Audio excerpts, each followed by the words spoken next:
Bon, c'est bon de voir vos visages. C'est bon de vous voir ce matin. Je vais prendre quelques instants pour apprécier de vous voir, vous regarder, apprécier votre présence. J'ai le privilège de tout vous voir de face. C'est le fun. Ce matin,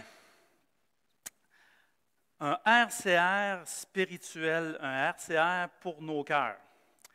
Réanimation cardiovasculaire ou cardio-respiratoire.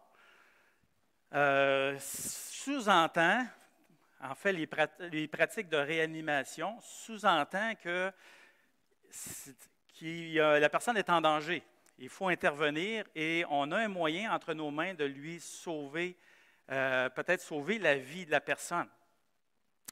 Et la question que, dans le fond, ça sous-entend qu'il y a une personne en difficulté et qu'on veut peut-être, on peut lui venir en aide. La question ce matin, c'est un RCR pour nos cœurs. Et la question, est-ce que quelqu'un d'entre nous, ou quelqu'un d'entre nous, entre frères, est en danger spirituellement? Et donc, ce matin, on pourrait dire, vous pourrez être du côté de celui qui veut aider. Donc, le message sera un moyen d'aider quelqu'un. Peut-être que vous voyez en difficulté, ou peut-être que vous-même vous dites, après des mois de ne pas être en Église, c'est tough spirituellement. C'est difficile, j'ai de la difficulté. Et ce temps-là, depuis le mois de mars, a amené toutes sortes de situations. Entre autres, on s'est concentré énormément sur notre bien-être physique. On s'est assuré qu'au moment qu'il y a eu du confinement, on a tout de la bouffe, on a tout ce qu'il faut pour passer au travers. Et aussi, on a investi beaucoup d'énergie à juste, émotionnellement, ça ne paraît pas, mais juste dire, est-ce que la COVID, là, est-ce que je suis alerte aux symptômes? Est-ce que je ne goûte plus, mal à la gorge, un petit peu de fièvre? Avez-vous remarqué qu'on est un peu plus hyper vigilant sur nos symptômes? Est-ce que je l'ai attrapé ou je ne l'ai pas attrapé? Alors, tout ça fait que quand je vais à quelque part où on se déplace, ça amène émotionnellement, ça amène une difficulté. L'isolement amène une difficulté. En fait, juste pour vous dire, 20% d'augmentation de consommation d'antidépresseurs chez les Québécois depuis le mois de mars. 20%, c'est pas rien. En fait, les bureaux de psychologues maintenant débordent les crises de couple. Ils n'ont jamais autant été débordés au niveau des crises de couple. Je ne sais pas si vous savez, mais nous, on n'a pas eu une crise de couple, mais ça amène un défi d'être constamment ensemble avec les enfants à la maison, de façon constante, confinés dans un temps de l'année où on ne pouvait pas nécessairement faire des trucs extérieurs. Ça amène un stress, ça amène émotionnellement une charge, et pour certains, il y en a qui craquent. Et comme croyants, on n'est pas à l'abri de ça. Maintenant, spirituellement, on peut avoir été écorché aussi. Et mon souci ce matin, c'est de regarder, est-ce qu'on a besoin d'un petit RCR? On a-t-il besoin d'insuffler un petit peu de sang de nouveau dans notre cœur spirituel, de repomper de l'oxygène dans le système pour nous ramener? Alors, je dirais que le message s'adresse à ceux qui peut-être sont fatigués, sont émotionnellement fatigués, et aussi ceux que spirituellement en arrachent. Sinon, le message est pour ceux qui aimeraient aider. Donc, peut-être que ce sera un outil pour vous autres ce matin. Le verset thème, « Cherchez d'abord le royaume de Dieu et sa justice ». Je n'ai pas la manette, les boys, je ne sais pas si... mais je m'excuse, j'ai complètement oublié ça. « Cherchez d'abord le royaume de Dieu et sa justice ». Le RCR... Merci beaucoup, Eric. On va se covider, tiens. Merci.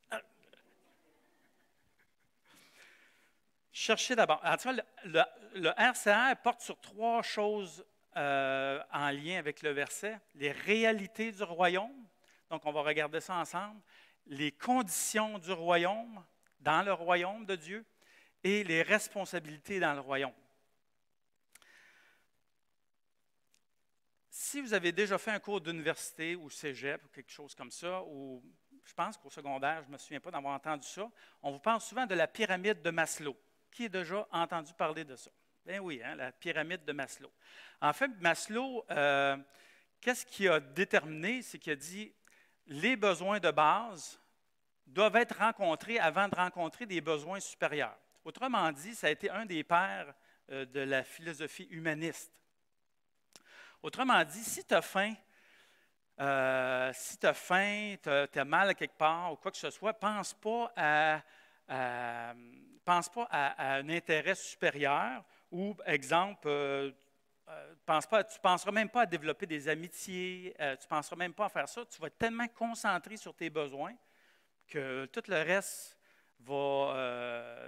va prendre le bord. Alors, ce qu'on voit, c'est qu'à la base de ce qu'il dit, lui, comme humaniste, c'est que physiquement, tu dois veiller à ta sécurité physique, tes besoins physiques, manger, boire, etc.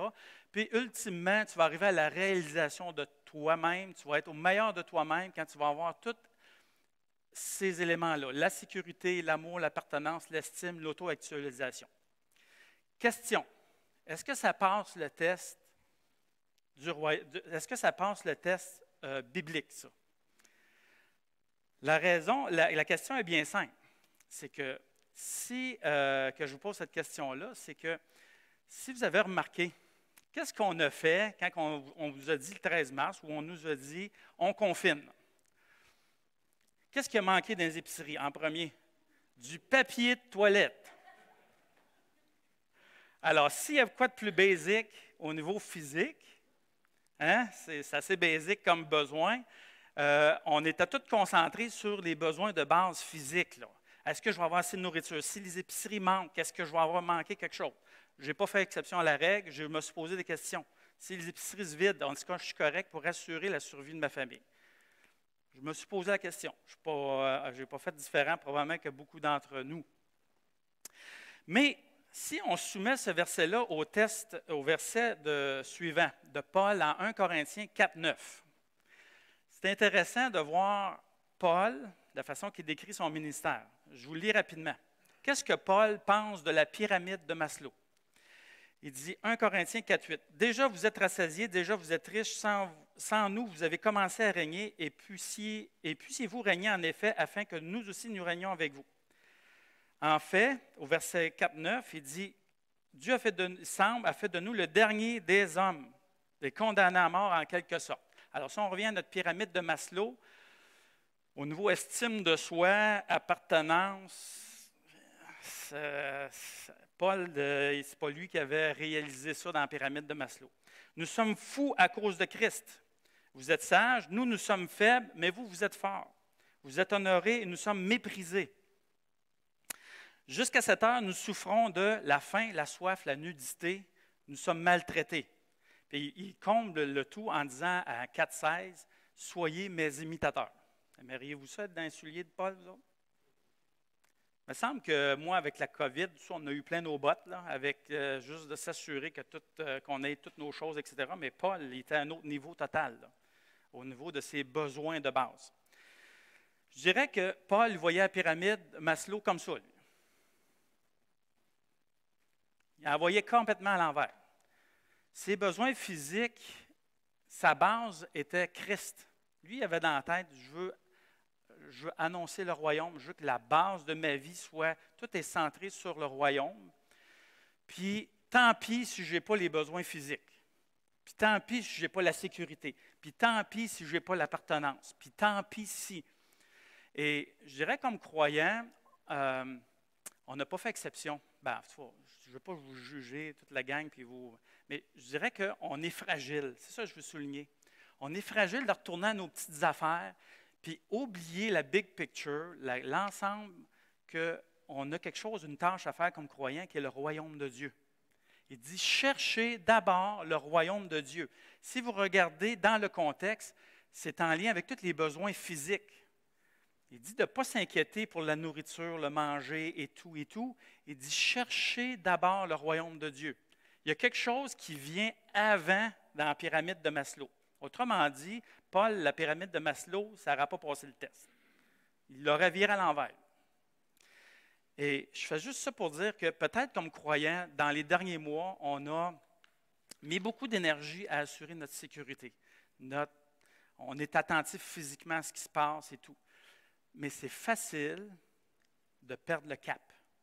C'est facile de ne plus être en train d'être orienté vers les choses du royaume et de se concentrer sur nos patios, les piscines, puis toutes les patentes qui se sont vendues cet été.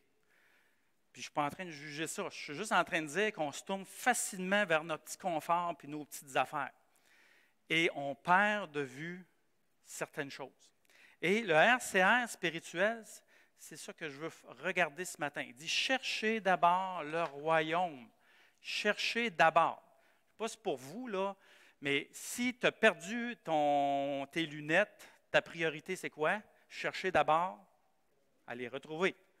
Si tu es en train de saigner parce que tu t'es coupé, cherchez d'abord quoi?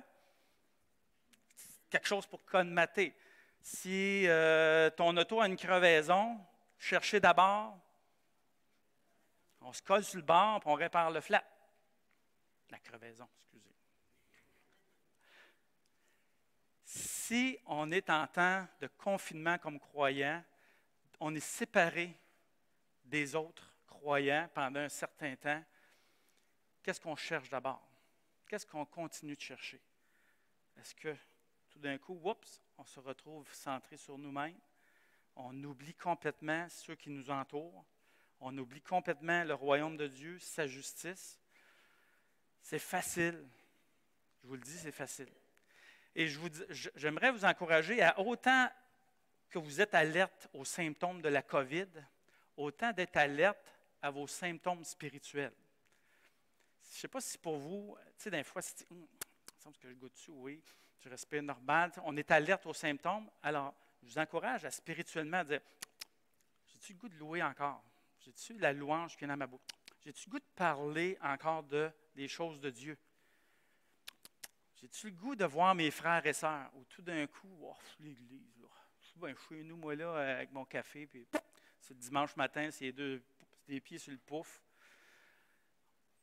C'est facile d'avoir on a certains symptômes spirituellement qui nous indiquent peut-être que c'est le temps d'un petit RCR. J'aimerais vous proposer, dans le verset, cherchez d'abord le royaume de Dieu. Ce n'est pas évident. Quand j'ai commencé à regarder le thème du royaume, j'ai dit, oh, palaise, c'est quelque chose.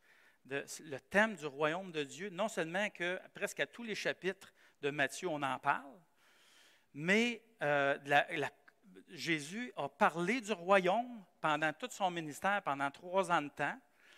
Puis, à la fin, dans Actes, les disciples ils ont dit, mais c'est quand qu'il vient ton royaume? Ils n'avaient absolument rien compris pendant 3 ans d'enseignement de Jésus sur le royaume. Alors, je me donne une petite chance de ne pas tout comprendre. Vous comprenez ce que je veux dire? De ne pas tout comprendre sur le royaume, parce que Jésus expliquait directement aux disciples ce qu'était le royaume, puis il n'avait pas compris grand-chose.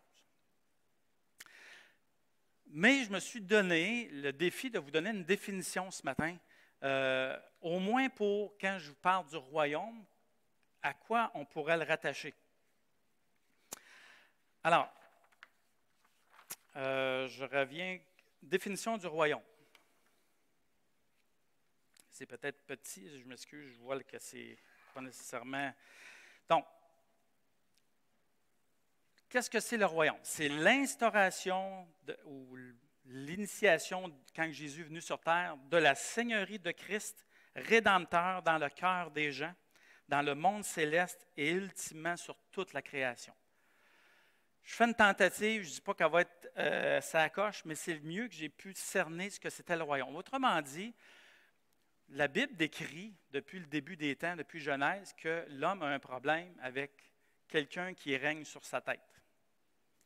Et il a rejeté ça dès le début. Moi, je veux être mon propre Dieu, puis je veux faire ça à ma manière.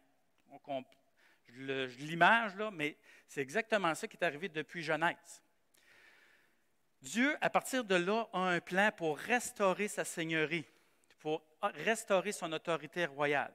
Dieu n'a jamais cessé de régner. Mais il a décidé qu'en Jésus, il y aurait un royaume qui viendrait et que ce serait Jésus qui serait le roi. Mais il le ferait d'une façon différente. Il ferait son instauration du royaume dans le cœur des gens. Jusqu'à maintenant, c'était des royaumes. Israël avait ses royaumes, ses rois, etc. Mais là, tout d'un coup, Jésus veut restaurer, veut que le monde l'ait comme Seigneur et Sauveur. Il veut que ce soit lui qui devienne le roi dans le cœur, que mon autorité soit le Seigneur, que mon roi soit Seigneur. Une autre façon de l'exprimer serait la façon suivante, que le royaume est l'exécution, est la mise à exécution du salut par un roi rédempteur. Alors, quand on dit « je cherche le royaume », chercher d'abord le royaume, c'est chercher d'abord le salut en Jésus, pour nous personnellement, mais aussi de poursuivre ça activement, de mettre ça comme priorité, comme croyant. Est-ce que je veux que Jésus règne comme Seigneur dans les gens autour de moi? C'est ce que je veux poursuivre. Je veux que Jésus devienne le Seigneur des gens qui m'entourent. Je ne sais pas pour vous, mais la conception de roi et de reine pour les Québécois, là, c'est pas winner. On est s'entend-tu? Quand on parle de la reine d'Angleterre, puis on parle des rois, puis tatati, nous autres, on a de la misère à avoir un premier ministre élu démocratiquement. On a de la misère avec ça. Imaginez quand je vous dis, il y a une reine qui vient vous dire quoi faire. Ça va pas bien. On a cette difficulté-là. Imagine-toi dans l'évangélisation, si tu dis à quelqu'un, un Québécois, tu dis, moi j'aimerais ça qu'il y ait un roi dans ta vie. Quelqu'un qui vienne te dire quoi faire. Pas sûr que ça va être winner en partant. Donc, il y a peut-être dans notre évangélisation, on peut présenter un roi, mais ce roi-là, il faut prendre le temps de le présenter. C'est un roi qui t'a aimé. C'est un roi qui a donné sa vie pour toi. C'est un roi qui veut ton bien. C'est un roi qui veut partager toutes ses richesses. Et je dirais que c'est une des choses qu'on doit ajuster, peut-être dans notre évangélisation ou dans la façon qu'on parle. C'est que oui, on veut qu'il soit Seigneur dans ta vie, mais je veux te présenter vraiment ce roi-là, c'est qui?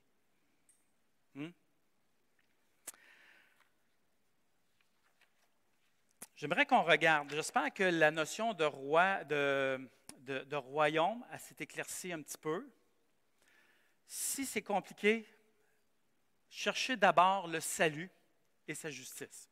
Retenez ça. Cherchez le salut, le salut qui est offert par le roi rédempteur et continuez à le poursuivre dans la vie des gens autour de vous.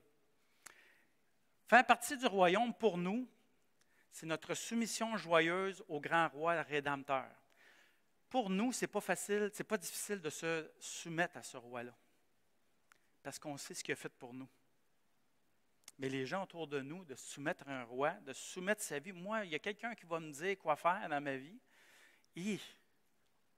Et il y a un passage qui dit dans Philippiens, rappelez-vous, il dit que toute langue, tout genou confessera que Jésus est Seigneur. Tout, sous la terre, sur la terre, éventuellement, que tu le veuilles ou non, il y en a de bon gré qui vont le faire, nous les croyants, mais il y en a que malgré eux, ils vont plier le genou devant Jésus. Ultimement, ils vont falloir le reconnaître que c'est lui. Oui, Jésus, c'était lui le roi, c'était lui le sauveur. Ça ne fait pas non-affaire de le reconnaître, mais je suis obligé de le reconnaître. Tout genou confessera, tout genou pliera et toute langue confessera que Jésus est Seigneur. C'est quelque chose quand on pense à ça, là. Éventuellement, tout le monde va arriver là. Merci Seigneur qu'aujourd'hui, le Seigneur nous a permis de comprendre c'est qui c'était ce beau roi-là, puis ce bon roi-là pour nous. Maintenant, j'aimerais qu'on adresse le RCR. Je vais passer quelques points. J'aimerais qu'on adresse le RCR. Les réalités, maintenant qu'on fait partie du royaume, il y a certaines réalités dans ce royaume-là que Jésus nous enseigne ou que Jésus a enseigné. Et il y a certaines conditions. Oui, tu veux faire partie du royaume, c'est bien beau cela, mais il y a certaines conditions pour faire partie de ce royaume-là et il y a des responsabilités. Regardons d'abord quelques réalités. Première réalité, La compréhension des réalités spirituelles est donnée à certains et pas à d'autres. Vous vous souvenez de la parole qui dit à Matthieu 13, 11, il dit « Parce qu'il vous a été donné de connaître les mystères du royaume des cieux et que cela leur a pas été donné. » Alors, Jésus a reconnu clairement dans les enseignements du royaume, quand il parlait des paraboles en paraboles, il dit il y en a qui ne comprendront jamais parce que ça ne leur a pas été donné de comprendre les vérités. Mais il y en a d'autres, dans sa grâce, que Jésus ouvre les yeux. Les croyants, on a les yeux, Dieu nous a ouvert les yeux pour comprendre les vérités du royaume. La question que j'ai pour toi ce matin, Dieu te fait grâce de comprendre ça. Tu en es où dans tes actions de grâce, dans tes reconnaissances envers Dieu? De ce que Dieu, ce matin, tu es ici, puis tu dis, oui Seigneur, tu m'as ouvert les yeux à ça. Moi, j'étais complètement dans d'autres croyances avant, j'étais complètement réfractaire à toi. Tu m'as montré maintenant qui tu es. Je sais que tu es un bon roi pour moi, qui est venu donner sa vie pour moi. C'est quand la dernière fois, je te pose la question ce matin, c'est quand la dernière fois que tu as pris le temps de remercier Dieu pour ça? Merci Seigneur de tourner tout cela en action de grâce pour maintenant que tu m'as ouvert les yeux à ton royaume. Réalité numéro 2. Deux royaumes actuellement cohabitent. Il y a des opposants à l'instauration du royaume. Si vous regardez un petit peu les histoires en lien avec le royaume, il est clair que Jésus, quand il est venu sur terre, il dit « Je viens planter un royaume », mais il savait drôlement qu'il y aurait de l'opposition. Et il va y avoir de l'opposition jusqu'à son retour. Alors, on est dans une réalité comme croyant, là, qu'il faut se faire à l'idée qu'on va se faire brasser. Matthieu 13, il dit, lorsqu'un homme écoute la parole, puis la fameuse parabole des semences, il dit, écoute la parole du royaume et ne la comprend pas, le malin vient et enlève. Le malin vient et enlève. Je ne sais pas si vous savez, là, mais si vous, comme croyant, vous semez, il y a quelqu'un qui va venir à côté puis il va venir mettre la pagaille. C'est le malin. Mais ça fait partie de notre réalité comme croyant, puis des fois, on l'oublie. Que c'est tough, mais il ne faut pas se poser la question pourquoi c'est tough, parce qu'il y a quelqu'un qui travaille contre nous autres. L'autre, il dit, en continuant au verset 22, « Celui qui a reçu la semence parmi les épines, c'est celui qui entend la parole, mais qui en a les soucis du siècle, les séductions des richesses étouffent cette parole. Le monde nous envahit avec plein d'affaires, plein d'influences, avec les Facebook de ce monde. On a toutes sortes de croyances, de mouvements de pensée. Nous, on est dans la business, comme croyants, de faire connaître le royaume, de semer, faire connaître ce roi-là, notre roi. Dites-vous qu'il y a un paquet de voix qui vient étouffer ça.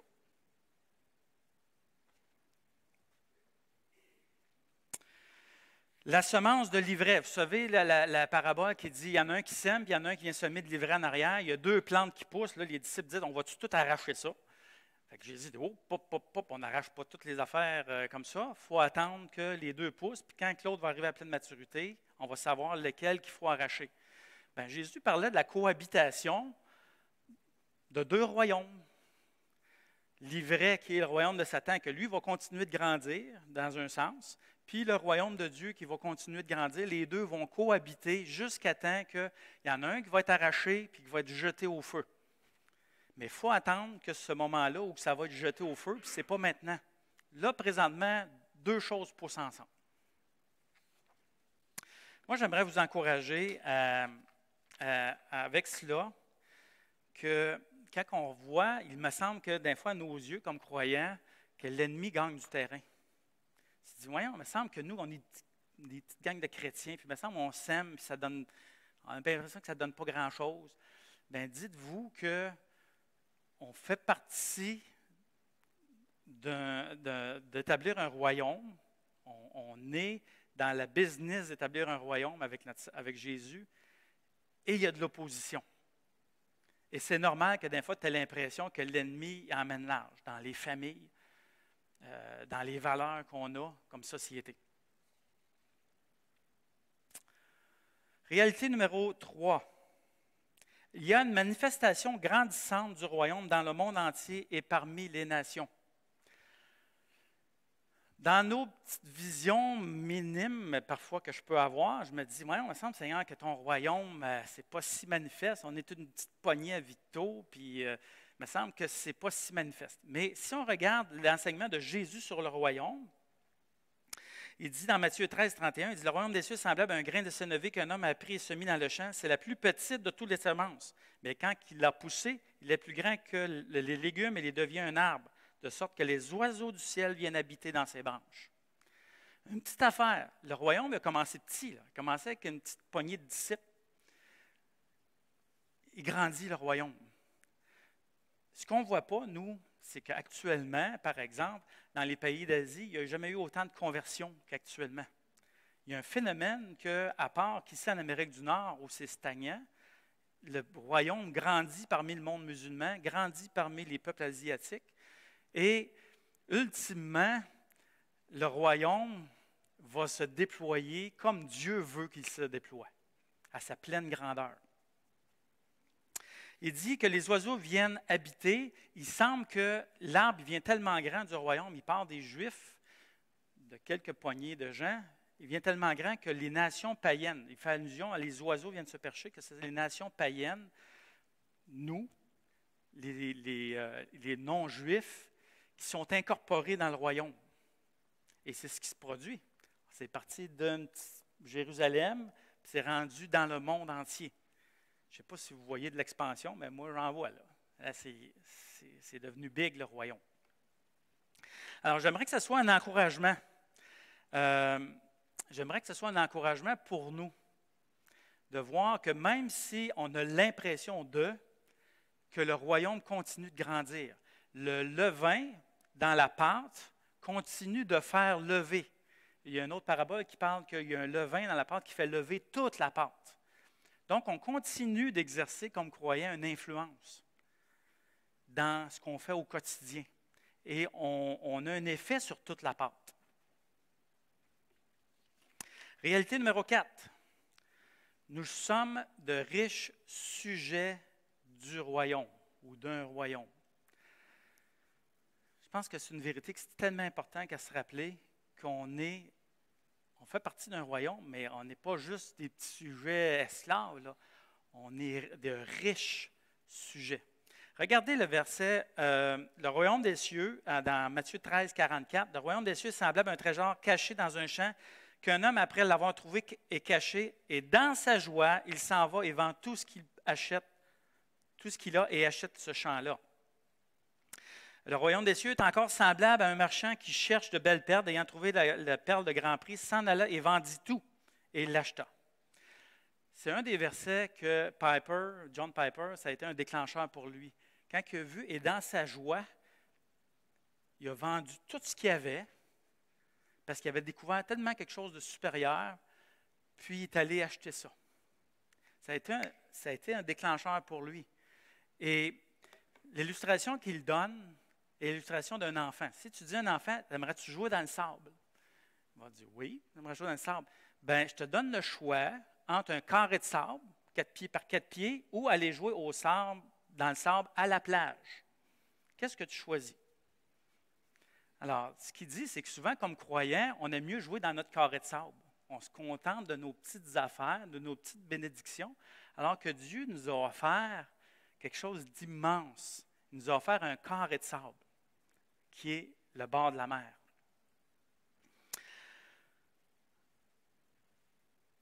La question que j'aimerais te poser ce matin,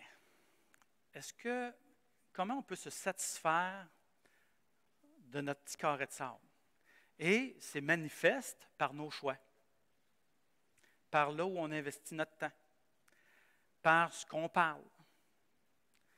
Et il y a eu des records d'investis cette année dans les piscines, dans les spatiaux, dans les airs climatisés. Et ce n'est pas que c'est immoral en soi, là. C'est-à-dire, c'est correct d'avoir une piscine, non.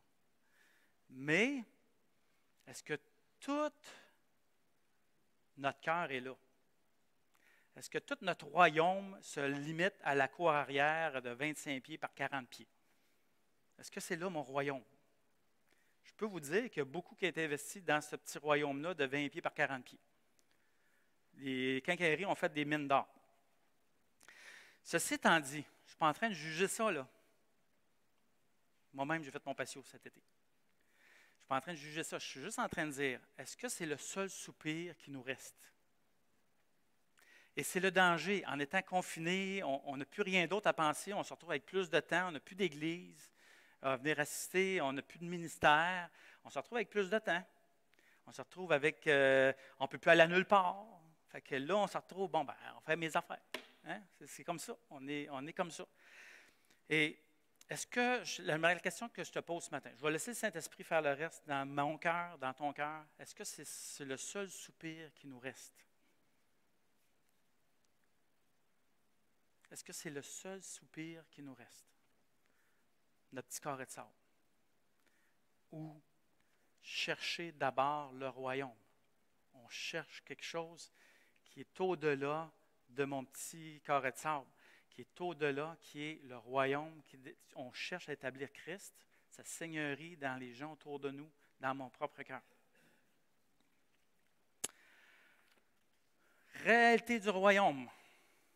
Deuxième RCR, condition dans le royaume. Tu veux faire partie du royaume? OK, Jésus, il a pris son temps à enseigner les gens qui étaient autour, qui l'entouraient. Il y avait toutes sortes de personnes qui l'entouraient. Puis là, il attendait tout le royaume, mais Jésus remet pendule à l'heure. Il dit, OK, vous voulez faire partie du royaume? Je vous en donne quelques conditions. Premier qui a passé au cash, c'est Nicodème. Il dit, si tu veux faire partie du royaume, il faut que tu naisses de nouveau. Donc, tu dois être, les sujets du royaume doivent être des nouvelles personnes. Il faut que tu sois né de nouveau.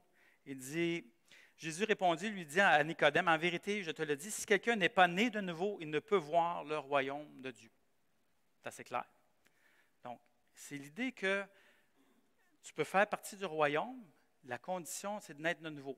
La beauté de ça, c'est que tu ne peux pas rien faire pour naître de nouveau. C'est-à-dire que ce n'est pas toi qui vas régénérer, qui va faire renaître ton cœur, c'est Dieu qui va le faire. Mais une des choses, c'est que Dieu dit, tu dois t'assurer, toi, ta responsabilité ou la condition, c'est d'être né de nouveau, d'avoir expérimenté la nouvelle naissance.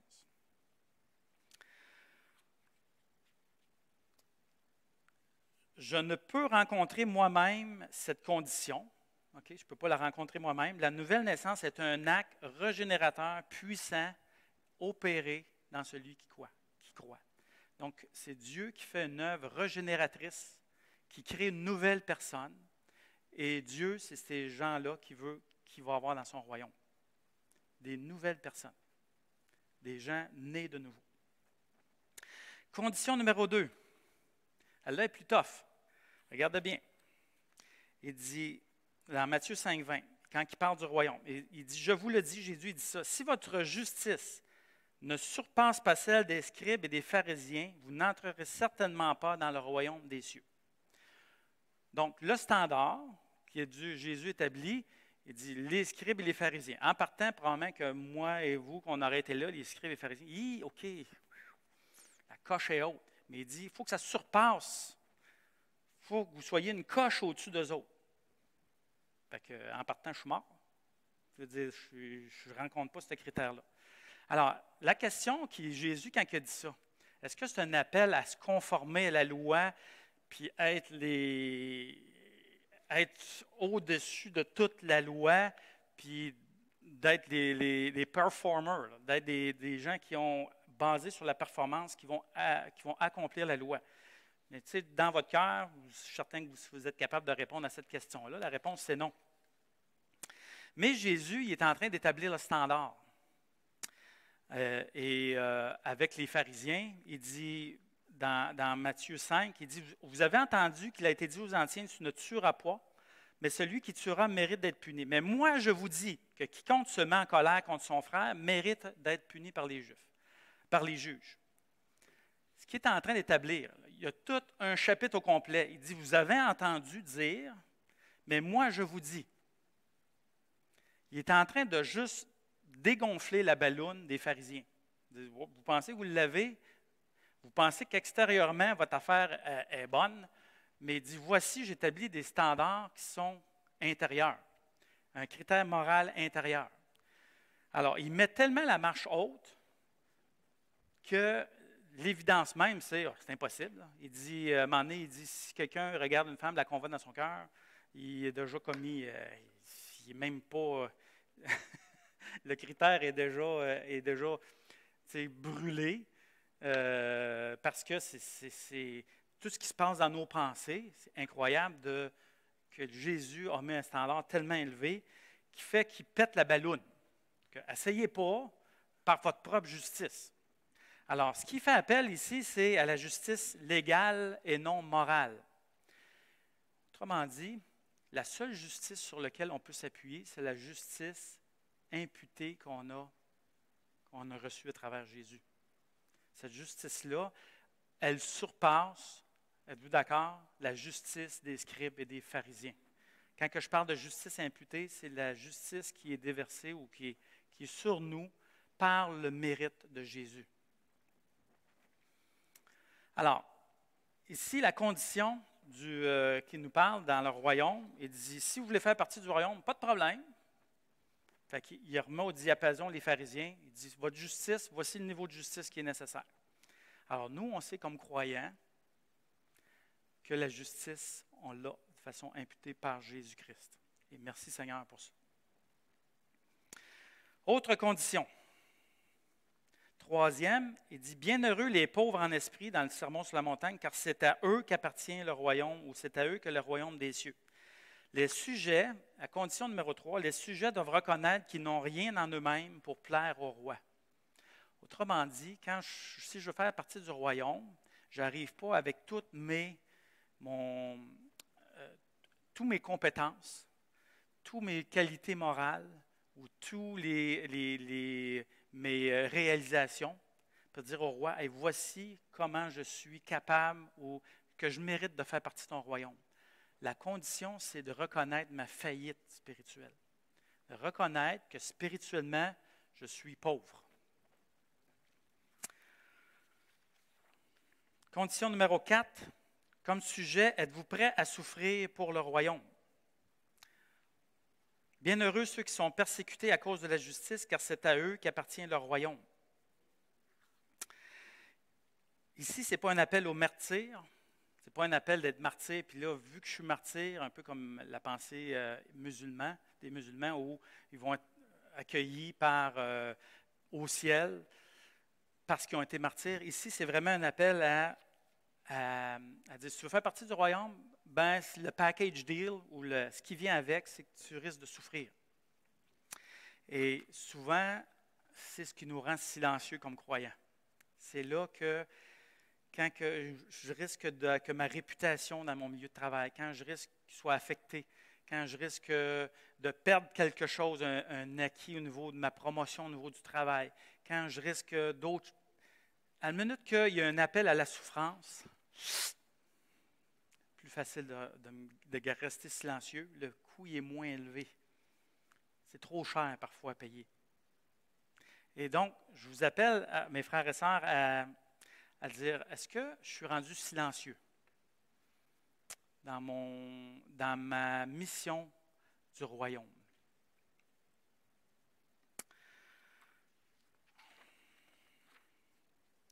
Éric, c'est fini? Bon, OK.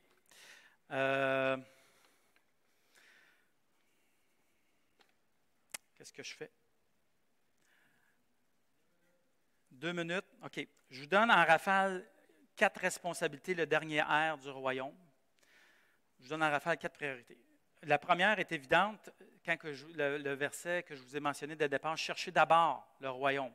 Comme croyant, on doit établir l'établissement de la Seigneurie de Christ dans le cœur des gens comme une priorité. Deuxième responsabilité, veiller. Alors, le royaume des cieux sera semblable à 10 vierges qui, ayant pris leur lampe, allèrent à la rencontre de l'époux. Et verset 13, il dit, veillez puisque vous ne savez ni l'heure ni le jour. Donc, il dit, le royaume des cieux, c'est comme ça. Le royaume des cieux, qu'est-ce qui est l'emphase est vraiment sur l'attente. Et si vous remarquez, l'attente ici, ce n'est pas de rien faire. Les vierges ont fait quelque chose. Alors, ce n'est pas que j'étais en attente, puis le royaume, peux-tu venir? Ce n'est pas ça. C'est qu'il y a une préparation et on appelle à veiller comme croyant. Souvent, l'attente est présentée dans la parole pour nous sanctifier, pour nous purifier, pour être prêts au retour de Jésus. Et ici, c'est vraiment veiller à une idée, évidemment, d'être prêt. Troisième responsabilité, c'est annoncer. Jésus, si vous regardez dans Luc, entre autres, c'est frappant quand vous prenez juste les sujets de royaume, c'est constamment mentionné. Il parla, il annonça, il prêcha le royaume, c'est constamment là. Et Jésus, c'est à son enfance de parler du royaume. Quatrième responsabilité est de pardonner. Alors Pierre s'approchait et dit « Combien de fois pardonnerai-je à mon frère ?» Et dans le chapitre 18, au verset 23, il dit « C'est pourquoi le royaume des cieux est semblable à un roi qui voulut faire rendre compte à ses serviteurs. » Et tout le passage vise à illustrer que la dette a été remise en entier par le maître, et c'est ce que nous sommes appelés à faire. Donc, il y a une mesure de responsabilité dans le royaume qui est de pardonner. Ne pas pardonner n'importe quelle mesure, de pardonner comme le maître, comme notre roi nous a pardonné. C'est la mesure qu'il nous a donnée. Et j'aimerais t'encourager par rapport à cela. Est-ce que dans le royaume, on fait partie de ce royaume-là, y a-t-il de quoi qui reste où on a une difficulté à pardonner avec un frère, une sœur, un collègue, un ami, quelqu'un de la famille? Le royaume tourne autour d'une des responsabilités qu'on a très grandes dans le royaume, et le pardon. Alors, j'aimerais vous encourager, alors que peut-être que spirituellement, c'est plus difficile. Peut-être j'espère que ça a été un bon petit RCR ce matin.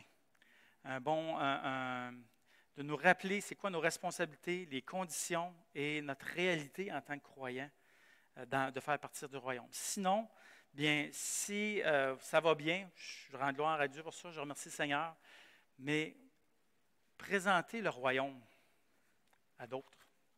Soyez celui qui est, soyez un ambassadeur du roi. Que le Seigneur nous bénisse.